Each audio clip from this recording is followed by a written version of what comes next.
I'm here with comedian Mae Martin, the legend that is Boy George, and Joe, Yasmin, Kit and Will, the stars of Netflix smash hit Heartstopper! Hi, everyone. This outfit, stop. Where'd you get that from? Georgia Astor? Oh, no, my fairy godmother, darling. It's so good. Can I borrow it after the show? Of course you can. Can I borrow this? Yes, absolutely. Yeah, do a swap. Hello, everyone. Hi, Joe. Well, a couple of you have been to Pride recently, haven't you? Yeah. We certainly have. Quite famously. What happened at Pride? You were in London in Pride yesterday. Yes. Went a bit viral, didn't it? Just a little bit. Yeah, we met some very lovely people. Did you? So we had to dance in front of them because they were, being very lovely. We've got a clip here of you meeting those people. Yeah. A few little homophobes there. Oh, God. Yeah, and my mum was trying to see if the situation's okay and then realising and then just starting dancing. It's amazing, this. And those, like, if you were going to draw a homophobe, you'd draw those two blokes, wouldn't you? Like, that is exactly so... imagine. I mean, it's amazing. And that was your first Pride, is that right? Yeah, I thought that they were actually just dressing up as homophobes, like, to sort of, like, try and not... But no, they were actually real homophobes, in the flesh. You can never tell, Joe. It was quite the stereotype, to be fair. Yeah, it was. You can never tell. Now, you've been to Pride before, haven't you? I have. Quite a few times, yes, is that right? I have, In absolutely. Manchester? In Manchester. Manchester Pride is my first ever Pride. Actually, Birmingham was my first ever Pride. Oh, welcome. Yes. Good, that's good. I snuck off when I was 14 with my fake ID. I loved it. I was going to say, because didn't you get kicked out of a Pride for not having the right ID? Oh, yes, I did. Back in the day when I was, jumping around with my ID and trying to find myself in the nightclub life. I love it. Yeah. I love it. Now, George, welcome. Thanks for coming. You've been to a few Prides, am I right? I have. I think my first Pride was about 1972 or 73 from Lewisham, outside Lewisham Odeon. It's I think one of the first ones. 72 was the first one. And I can't pretend I was very brave. I was literally thinking, I hope no one knows me and sees me in this march because it wasn't a big march. Yeah. Well, it was 2,000 people on the first march, and yesterday there was over 1 million. Oh, like, I find that so overwhelming. I find that it's beautiful. And have you got any advice for Pride veterans? Anything that you'd tell them to do? Veterans or... not veterans, sorry, virgins, sorry, yeah.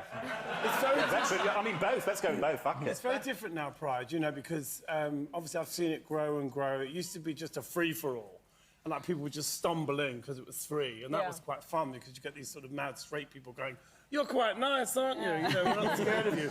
I think Pride is about taking some of that fear away. Yes. Because homophobes are obsessed with gay people. Yeah. They spend their whole lives in our heads and our bodies thinking that we do these fabulous things that they just can't bear. Yeah. And really, it's their problem. Do you know what I'm saying? They need to get over it. But I think Pride is a great way to come and enjoy it and enjoy it and see that there's nothing to be scared of. Yeah, that's beautiful.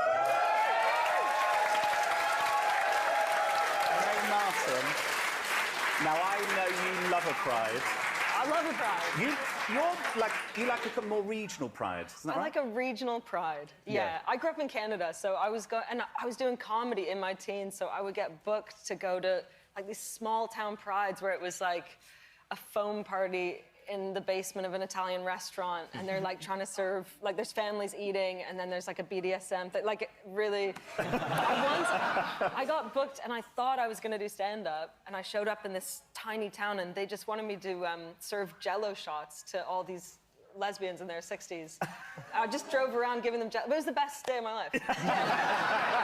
I'd love to do that. It was great. Yeah. Am I right in saying that a UK Pride, there were some issues with people that you've slept with? Oh, well... yeah. Maybe not slept with, but who you like. Not like all my exes were there, but like, well, when I moved here, I did find, like, I was performing at a Pride here, and then I mentioned someone I was dating who's a boy, and then I got booed for dating men. But do you find that? I feel like there is a lot of biphobia still at Pride. Like, there is a B in that acronym. Yes, there needs to be love. As a bisexual, I think there needs to be love for bisexuals, right? And my guests are still here celebrating with me. Comedians Mae Martin and Tom Allen, Boy George, and the stars of Heartstopper. All in my house. How lovely. Hello. We have got to talk about Heartstopper. What a show. Have we got Heartstopper fans? Everyone's a fan. It's been such a huge success. How have you found it? It's been like overnight. Yeah, It has. It's been just such an instant sort of reaction, and I think we're all in the same boat when it comes to, like, it's just happened so quick, hasn't it? Yeah, it's an insane love for the show as well. Like, just so much appreciation and so many people relating to it in such a great way and so much love for it. Yeah. We're all there So for much it, love. I love it. I've got a trans, non-religious godson who, like, got me into it and has totally helped his life. It's been transformative for so many people. You have had this experience where someone said this to you, right, Kit? Yeah, I mean, I had a fan who tweeted the whole sort of cast, but sort of basically essentially said that they used the scene in which I essentially come out to my mum in the show to come out to their parents, which was like, I think the most insane thing I'd ever heard of in my entire life. I didn't think that actors were able to have that kind of effect on a human being. And yeah, I mean, it made me very, very emotional. Yeah, let me film this I'm again. not surprised. It's beautiful. I'm The emotional show now. is... Say again? I'm crying already. Yeah. Just thinking about it, I'm crying. Yeah, it's a lot, and it's full of moving scenes like that. We've got one of the most emotional scenes from the series. Let's have a look at it. Would you kiss someone who wasn't a girl? I don't know. Would you kiss me?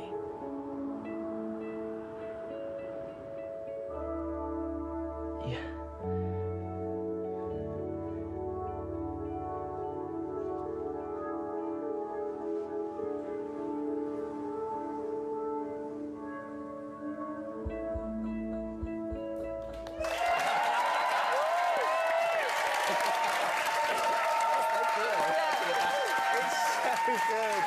It's so good. I mean, was that an awkward scene to film? Because I think kissing scenes are always like have a level of awkwardness, but I think because of our relationship, it made it a lot easier. We filmed that scene quite late into the shoot, so we'd like spent every day with each other for 2 months already, so we were quite close already. And the set was such an amazing, warm environment that I think it was like as little awkward as it could be. Yes. Yeah. Not like loads of blokes on cameras. Yeah, I mean, there is always, there's always something a little strange about sort of whispering sweet nothings into each other's ears while there's like loads of people watching. It's a little bit strange. I love that. That's the only way I can get it up. Yeah. But yeah. George, let's move on. George, what was your first kiss like? My first kiss, proper kiss, was with a girl. That was what started me off. It was my brother's best friend, Brenda. I still see her. And still see her? I still see her, No yeah. way. She's much older now, obviously, like me. But my first boy kiss was with my mate, and I remember when we sort of did it, it was kind of like a big event, but then we started laughing. Because we realised we just couldn't take it any further than that. It was like a drunken sort of cider kiss, if you like. Never mind. Everyone will be all right. I've kissed lots of people since then. Show off, OK. Well, Only relax, enjoy the show, and I'll be back with you a little bit later. My party guests, everyone!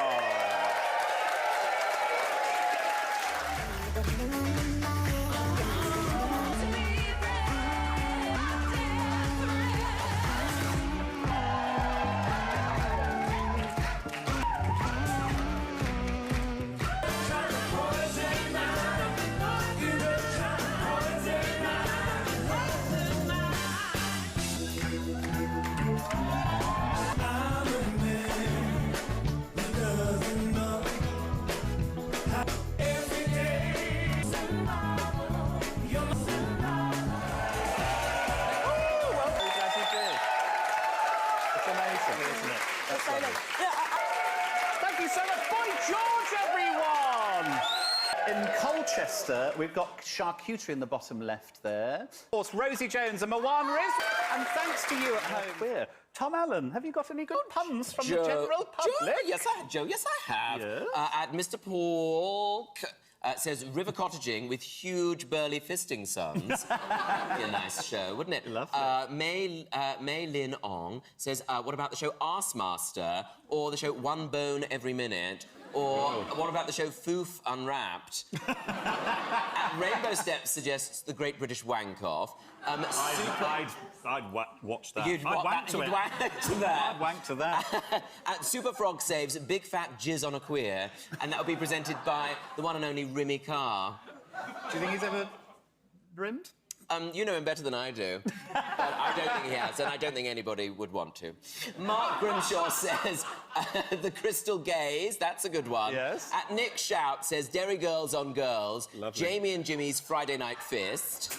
And at Marina Mummy says, "How clean is your ass?" How clean is your ass? Have we got any in the audience out there? Yeah. Hey, Martin, hello, Hi, gorgeous. Joe. How are you? I'm very well, thank you. Have you got some from the Great British public? I do. These are some of my favourites. Oh, yeah, go on. Okay, from at Nick Shout, we've got, and there's kind of a theme here. Yeah. Four and a bum. Celebrity big bummer. Whose bum is it anyway? So there's a theme there. Yeah, I like those. Back from Whence suggested goggle cocks, which I like a lot. That's great. It should be gobblecocks, really, shouldn't it? Really should be goggle That would cocks, have been yeah. nice, yeah. And then this is a strange one. I've seen that, actually, that show. It's Philip Schofield in that, isn't it? Yes, Yeah, all right, fine, yeah. I remember. The great clitish peg off. Fucking hell. How do you peg with a clit? I think it can be done. Yeah. Big Sure, clit. if you try hard enough, you can do anything. What would you have as the showstopper? What do you mean? The end of Bake Off. We haven't got time for this. And somebody sent in as well, I like this one, instead of cruffs, just muffs. That's Yeah, nice, that's isn't it? nice. Yeah. Nice job for Claire Boulding, that. Love her. If we went out, she'd be my doppelbanger. Oh, shit, the bed! Something's gone off in dictionary call. And now, at last, we have LGBTQ+ role models in award-winning TV shows like Heartstopper and It's a Sin. And when you're shopping for...